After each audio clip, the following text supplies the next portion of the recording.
Hello guys, in this video I'm going to show you how to enable dialog on the Cookie Run Kingdom application. But first of all, I just want to mention, please don't forget to subscribe to our channel, because at 100,000 subscribers we are going to show you all YouTube revenue statistics and growth strategy, how to make money online. So let's jump into it. First of all, open the application on your device. This is my cookie village and you can find different buttons. You go to the three line at the upper right corner of the screen and go to the settings button.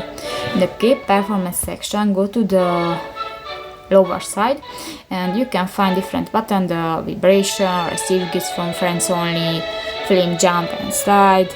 And if you want to enable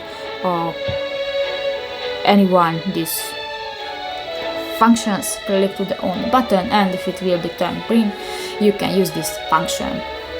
And that's it. So that's pretty much it for this video, guys. See you in the next one. Bye bye.